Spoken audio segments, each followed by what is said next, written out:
convertido en una provocadora, en una agitadora del pensamiento desde el futuro y desde lo digital. Estamos convencidos en Nueva Alianza de la necesidad de hacer política, de hacer buena política, de dignificar la participación política y de lo público en todos los ámbitos. Ese espíritu tiene el Grupo Parlamentario de Nueva Alianza en cada uno de sus componentes. Y ese espíritu queremos llevar en la Revista Mexicana de Cultura Política, porque tenemos que debatir conceptos, tenemos que poner y contraponer ideas, tenemos que convencer, pero también, y esto es lo más difícil, tenemos que dejar convencernos, dejar que nos convenzan. Tenemos que leer lo que otros tienen que decir, porque nos ayuda a reafirmarnos en nuestras convicciones o a plantearnos nuevas perspectivas. Por eso la Revista Mexicana de Cultura Política, que está abierta a todas las voces, busca contribuir con un granito de arena a construir ciudadanía, porque es la cultura política el basamento para poder construir ciudadanía, para poder dialogar e intercambiar distintas ideas. Lo importante sobre el contenido de la revista y de los artículos es escuchar a nuestros invitados y, si da tiempo además, tener algún intercambio con alguna o alguno de ustedes. Nuestro propósito es debatir, contrastar, pensar, dialogar, desarrollar una cultura política que nos permita estar entre diferentes, pero compartiendo esto que necesita nuestro país en este momento. Debemos, a partir de conocernos mejor y de conocer a los otros, ser capaces de reinventarnos en cada momento, de reinventarnos en la política, de reinventarnos como partido, de reinventar en el Congreso, porque México necesita esa capacidad. No podemos atorarnos en la espiral descendente a la que nos lleva el debate fácil y simplista. Por eso estamos reunidos aquí y por eso les agradezco a todos su presencia y participación. Muchas gracias. Insisto, motivado de la relectura del texto, pero sobre todo de los comentarios de Rosana y de Alfonso. El primer punto es una declaración de principio que en su momento planteaba en este documento hace 20 años, tal vez inspirado en aquello que el mismo Bobbio definía entonces como las promesas incumplidas de la democracia, como uno de los desafíos para el proceso de democratización. ¿Qué es el riesgo de una regresión autoritaria? Creo que esta es una premisa que entonces era válida y que hoy, sobre todo con el agua que ha corrido bajo el puente de entonces a ahora, en las últimas 2 décadas, me parece necesario replantear. El año pasado, en su premisa, en su estudio introductorio, Latinobarómetro, que acaba de presentar ahora su nuevo estudio, pero en la edición de 2015, a 3 lustros, digamos, de realización de este estudio, llevaban ya 15 años de análisis, de realización de esa encuesta continental de cultura política, Latinobarómetro dejaba sentadas 2 cosas que yo diría no nos las tomemos tan en serio. La primera es que la democracia se había consolidado ya como una forma asentada en todo el continente y que esto implicaba que, si bien con las desafecciones propias de una forma de gobierno que pasa por el desgaste propio del tiempo y de los desafíos que la misma ha enfrentado y los problemas estructurales que caracterizan a nuestras sociedades, la nuestra en particular, pues la democracia ya podía decirse que había cobrado carta de naturalización de nosotros. Y la segunda afirmación es que las elecciones ya se habían robustecido y consolidado, implantado como la ruta mediante la cual el pluralismo político se recreaba en América Latina y se procesaba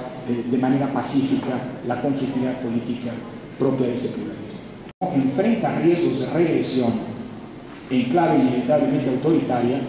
ni tampoco demos por sentado que las elecciones son y seguirán siendo sin más la ruta mediante la cual la diversidad política se enfrenta, se confronta y se procesa, como diría Karl Popper, de manera pacífica y sin derramamiento de sangre en el cambio de quienes detentan el poder. Ejemplos muy actuales nos pueden alertar sobre el hecho de que no nos tomemos en serio, tan en serio esas afirmaciones, o por lo menos no descuidamos que la democracia o se procura y las elecciones se cuidan, porque si no las mismas se agotan y las mismas pueden ser desbordadas. Lo que hemos visto como fenómenos recientes de precarización de la vida pública, de simplificación del análisis político, de vuelta a lo básico, a lo natural, a lo instintivo, a la mentalidad simple, simplificadora y simplista de los problemas que tenemos, la evocación cada vez más socorrida a esta lógica binaria maniquea de blanco y negro, de bueno y malo, de amigo y enemigo, como Schmitt nos advertía, y que es un recurso político cada vez más frecuente de cara a los problemas que enfrentan las democracias, me parece que pueden bien ser vistas como un caldo de cultivo, un nuevo caldo de cultivo, en el cual pulsiones autoritarias que están allí, agravadas e incitadas por, como decía, los grandes problemas estructurales de nuestro tiempo, de la democracia en nuestro tiempo, problemas todos ellos presentes con una gravedad y una intensidad que debe preocuparnos en nuestro país. La pobreza, la desigualdad, la corrupción, la impunidad que alimenta al anterior, la inseguridad, la banalización misma de la política y expresión de una cultura política en clave democrática muy precaria, son todos elementos que, si son desatendidos, tarde o temprano van a precisamente alimentar y alimentan este desencanto con la democracia, que hoy, a diferencia de lo que ocurrió hace 20 años, es un texto que se escribió, como nos decía bien Rosana y Alfonso, pues, con digamos, en una etapa previa incluso a los grandes efectos benéficos, digamos así, del proceso de transformación que nos permitió que cobraran carta de naturalización entre nosotros muchos fenómenos típicamente democráticos, como la alternancia, como elecciones competidas, como una sana incertidumbre en la noche de la elección, como una intensa competencia electoral, como gobiernos divididos, como falta de mayorías predefinidas en el ámbito legislativo. Todavía no ocurría. Fue justamente la reforma de 1996, que cuando se publica este texto, la que detona que muchos de esos cambios en los años siguientes pudieran ocurrir. Entonces no existía un desencanto con la democracia, entonces existía una expectativa, ¿no?, y una esperanza en clave democrática que pudiera provocar muchos de esos cambios. Pero hoy todos estos problemas estructurales a los que hacía referencia se han incrementado en sus números, a pesar de las iniciativas y a pesar, digámoslo así, de los planteamientos políticos para hacerles frente. No podemos decirnos satisfechos de lo que ha ocurrido en términos de la pobreza, porque si bien desde alguna perspectiva, alguna lectura de las cifras públicas, la pobreza puede decirse ha disminuido, sobre todo la pobreza extrema, también es cierto que el salario mínimo se ha precarizado de una manera radical en las últimas 2 décadas. Si bien es cierto que la nuestra era una sociedad desigual, hoy la desigualdad se ha incrementado, como lo dice no alguien, digamos, que pretende ser un analista de la vida pública, ni de lejos del impacto y la calidad de Alfonso, sino simple y sencillamente un ciudadano con un poco de sentido común. Lo dice la OCDE, la desigualdad mexicana hoy nos coloca en los niveles más graves del continente, más desigual de la Tierra, que es el subcontinente latinoamericano. ¿Qué decir de la inseguridad, la corrupción, etcétera? Es decir, hoy estamos en un contexto en el que es mucho más grave, por el descontento de la democracia, por la falta de resultados que se perciben están dando los gobiernos emanados de elecciones democráticas y que, en buena medida, constituyen la salvo vital de la que las expresiones de esas pulsiones autoritarias a las que hacía referencia se alimentan. Siempre se plantean de manera sencilla, nunca de manera compleja. El problema es de quién nos ha gobernado, el problema es, sin falta de razón, de la política económica que ha imperado, y en eso coincidiendo y sigo planteándome como un demócrata social igual que hace 20 años, ¿no? Creo que el problema de la falta de crecimiento no se debe solamente a un contexto adverso, sino a una política económica que, como lo dice Rolando Cordera, ha apostado por el estancamiento estabilizador y no por un crecimiento, aunque sin demeritar la importancia de la estabilidad de los grandes números. Y sobre todo después de lo que pasó el año pasado, de cómo cobró, cómo se difundió y cómo cobró carta de naturalización el discurso y en muchas ocasiones la actuación para boicotear las elecciones, debería llamarnos a reflexionar sobre el hecho de que a la democracia se le cuidan, a las elecciones se le procuran, y esto implica una corresponsabilidad de distintos actores, y no solo de las autoridades electorales, sino también de los gobiernos, de los propios medios de comunicación, de los partidos políticos, por supuesto, y sus candidatos, y los candidatos, pero también de una ciudadanía cada vez más desapegada y desafeccionada con la democracia. El segundo de los problemas de la democracia, y perdón que lo diga así, vuelvo a insistir, no porque esté en contra de esta figura, sino porque creo que no debemos sobredimensionarla porque nos vamos a llevar un chasco después. Las candidaturas independientes tienen una serie de riesgos intrínsecos. En primera, el demagógico planteamiento que divide a la política y los políticos de la sociedad de los ciudadanos, como si fueran dos cosas distintas y refractarias. Y perdón que lo diga así, porque todo político profesional, aquellos que militan y que operan dentro de los partidos, son también ciudadanos, y todo ciudadano que por fuera de los partidos pretende ocupar una elección popular en buen castellano se le llama político.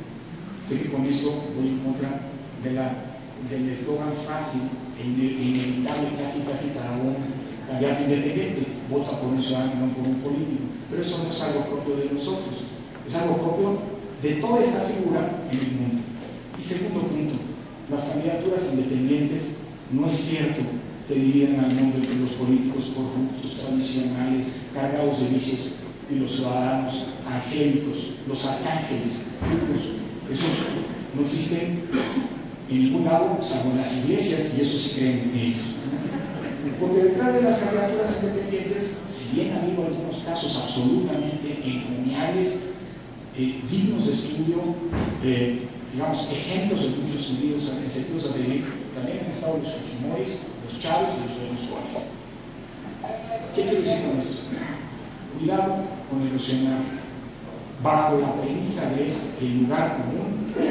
lo que son los pilares ineludibles de la democracia, los partidos, los congresos y la representación del pluralismo. La televisión, pero lo de hoy es el internet.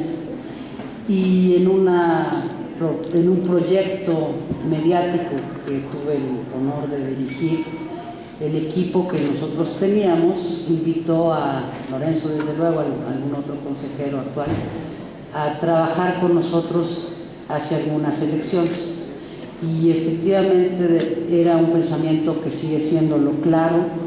pero era un pensamiento contenido en la inmediatez de la plataforma que se estaba usando, que era el internet. Se llamaba en ese momento, la oferta se llamaba ADN Político, y muy claramente estaba encaminada a un consumo inmediato. La diferencia entre consumos pasa por el tiempo, pero también por el sabor. Vamos a hablar aquí de un expreso, de un café americano, y a lo mejor de un Red Bull o algo de cafeína que está ahí en algún momento que sabes que te está entrando, pero que no tienes la posibilidad de disfrutar. Para mí la revista mexicana es claramente el Expreso. La revista mexicana de cultura política que estamos presentando hoy se inserta en una tradición de revistas que claramente en el siglo XX mexicano estaba haciendo la revisión, y fueron unas 125, me corregirás, Alfonso, para mí es la memoria personal y de todos. Pero en esa revisión inicial yo encontré unas 125, que no son pocas, pero que hablan de un número finito, donde el pensamiento a profundidad, que es lo que hace la curaduría del editor, Miguel Ángel Sánchez de Armas, pepena textos, pues vamos a ponerlo más suavecito porque lo hablamos, es el gambusino de los textos, y nos ofrece en la revista, nos provoca a que, como un buen café expreso, tengas en el sabor del paladar lo que a su juicio de editor tienes que saber de algunos fenómenos, como es el tema de Lorenzo, que claramente hace en 44 páginas una división entre liberalismo, neoliberalismo, democracia, y un tema fundamental que es la ingobernabilidad, de coyuntura, pero al mismo tiempo de profundidad. Lo que generaba incertidumbre era la utilidad de ese abordaje extemporáneo de un fenómeno tan complejo como el llamado neoliberalismo. Es decir, las 2 décadas de acelerada transformación económico-productiva, política, social y cultural que separan aquella reflexión anclada en el tiempo de la perturbadora realidad actual. Dudas que hacia el final del texto